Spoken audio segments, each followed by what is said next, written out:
Hi guys, for today's vlog, so ito siya na day is day 5 natin sa Kuala Lumpur. It's ito siya, December 4, birthday ko. So nagising ako na maingay kasi may surprise pala itong dalawang kasama ko.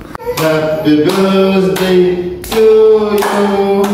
Happy birthday, happy birthday, happy birthday to you. Happy birthday to you. Happy birthday to you. Happy birthday, happy birthday, happy birthday to us. Happy to Mom. Ah, thank you. 3, blow. Happy to Mom.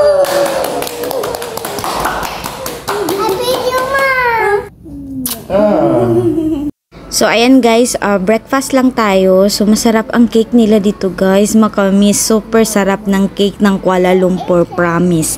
So, ayan, mag-breakfast lang tayo kasi mag-start na naman tayo ng mag-ikot-ikot sa mga, mga tourist spots. So, ito siya is, dito tayo ngayon, bili tayo ng ticket sa Hop On, Hop Off. So, ito siya, bus. Ito siya na may open air at saka sa baba at saka taas. So, may second layer siya. So, it depends to you kung saan ang gusto nyo.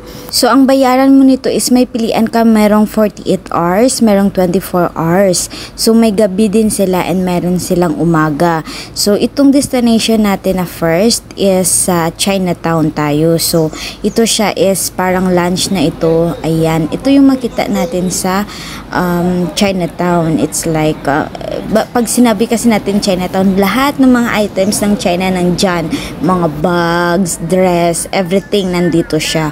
So, dito tayo mag-lunch. So, simple lang, maghanap lang tayo ng restaurant na pwede natin kainan kasi mag-iikot-ikot na naman tayo. So, after that, dito tayo sa, of course, dito din natin matatagpuan sa Chinatown itong, nila, temple na Sri Maria. Ayan, dito. Maganda ito siya na temple, super.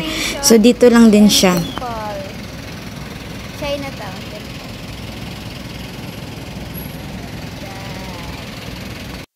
Ayan, so pag sumakay pala kayo nung bus guys, so kung saan kayo binaba, doon kayo magantay sa next. Every 30 minutes yung arrival ng bus na yun. So marami yun silang klaseng bus na yun. So every 30 minutes, may nagababa, may nagaakyat. So ayan, after nito is magkain lang tayo. So don't worry, kahit na magtagal kayo sa Chinatown, don't worry kasi every 30 minutes nagadatingan yung mga bus na sasakyan nyo. So, yung napili namin na kainan, it's simple lang. Dito lang tayo sa Welcome to Tang City Food Court. So, ayan, dito natin makita yung iba't iba, may mga siomai, mga everything. So, ito yung pinili namin. So, ito yung lunch ng celebration sa birthday ko. So, simple lang, diba? At least na-try natin dito sa food court. And after, dito na naman tayo sa Little India. So, ito yung makita natin sa Little India, guys.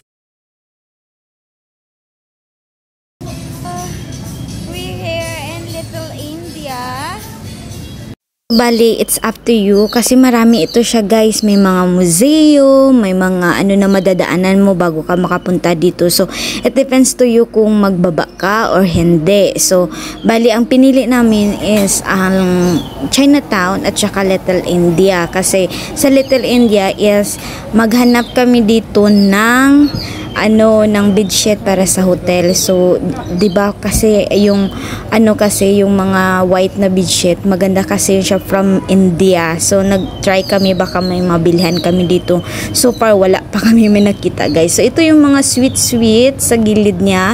And then, 'di ba ang India, grabe sila pagdating sa mga gulay. So, ito mga mura lang din ang gulay nila. And then, may nakita din ako na nag-paint ng kamay. Ayan, maganda. So, mahilig sila din yan sa ganyan. So, yan, mga sa gilid-gilid, sweets, mga gulay, mga borloloy, mga ganito, ganyan.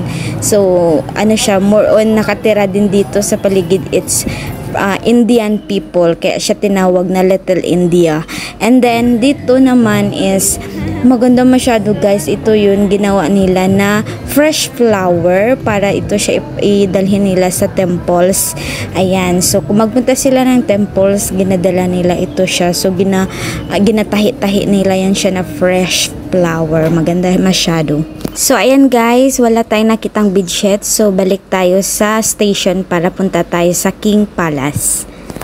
The Palace Complex has an area of 97.65 hectares, 22 rooms, and is split into 3 main portions: the formal component, royal component, and Ladies and gentlemen, we are now have arrived at stop number 21, National Police. Stop number 21, National Police. So ayan guys, sa labas pa lang, dami-daming tao, dami-daming turista, lahat mga bus, left and right, dami-daming mga bus.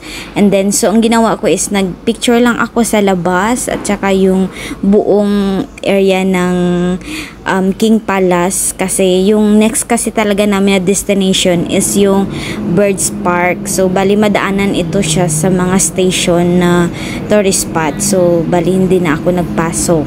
And then finally dito na tayo sa Birds Park. So tinatawag ito siya na world's largest siya ng parang free fly, kasi yung mga birds dito guys hindi nila ginakulong, as in yung free talaga sila magtakbo, mag-fly. Ayan, so first is meron tayong makitang mga sapa-sapa. Ayan, maganda masyado guys, super. Then dito kami nagtagal.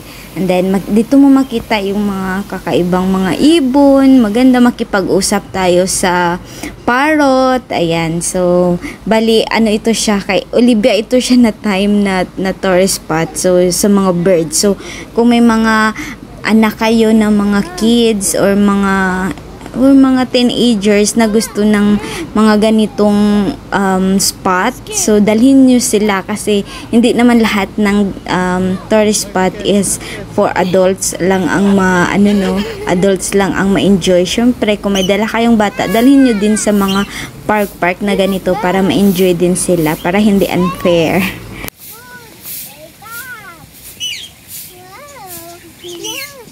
So ayan guys, grabe gid siya ka-enjoy, happy gid siya makita ang mga birds, mga peacock. Ayan. So dito tayo, ayan. Ang cute-cute nila guys, ito siya. Hindi din sila nakakulong ha, parang may bahay-bahay din sila na nakaganyan.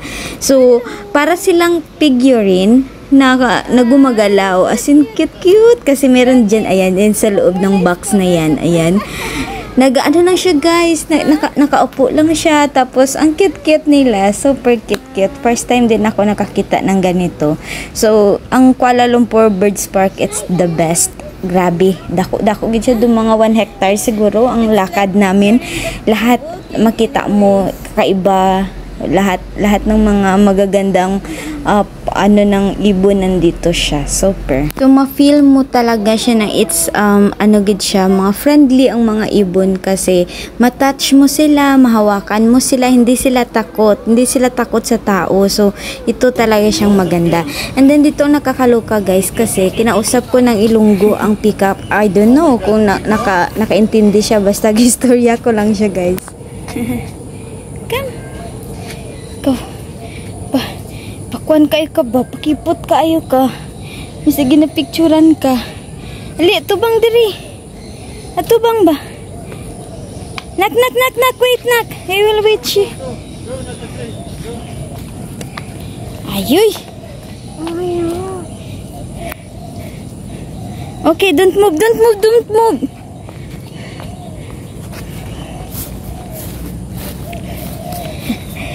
Ay.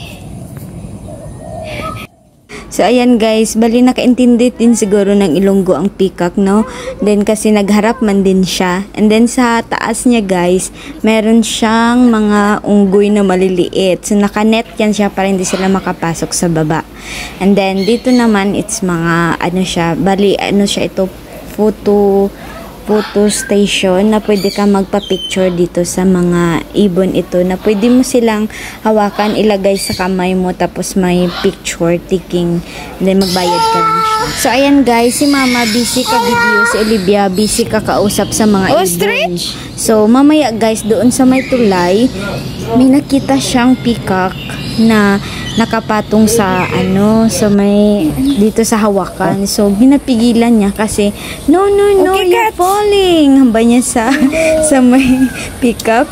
Buang kayo nga bata ba? Paano ba mahulog ang ibon, no? Marunong man lumipad yan, Olivia.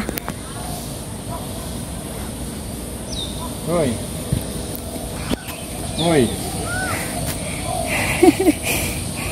The reaction ba? Falling down. The bird not falling down. The bird can't fly, you know. Ah, see.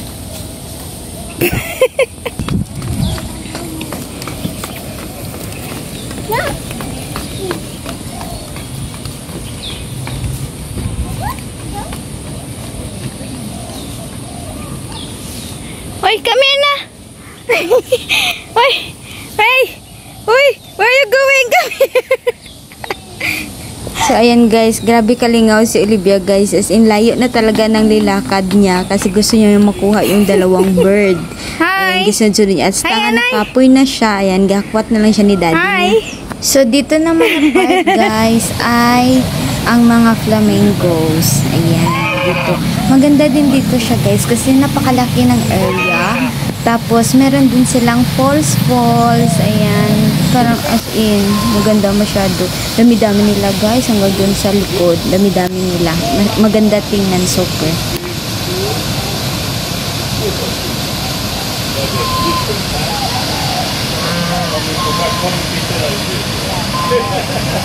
Ay, that's an... What is this?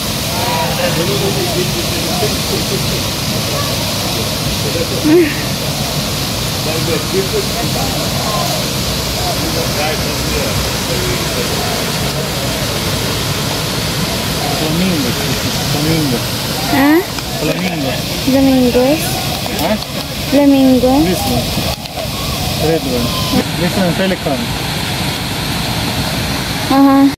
So, bali itong birds park nila guys is, ayan makita nyo yung building. Sa gilid lang siya, malapit lang talaga siya sa city. So, kung i-taxi nyo siya daw, barato lang siya. Barato lang ang pamasahe sa taxi from city hanggang dito. Hi!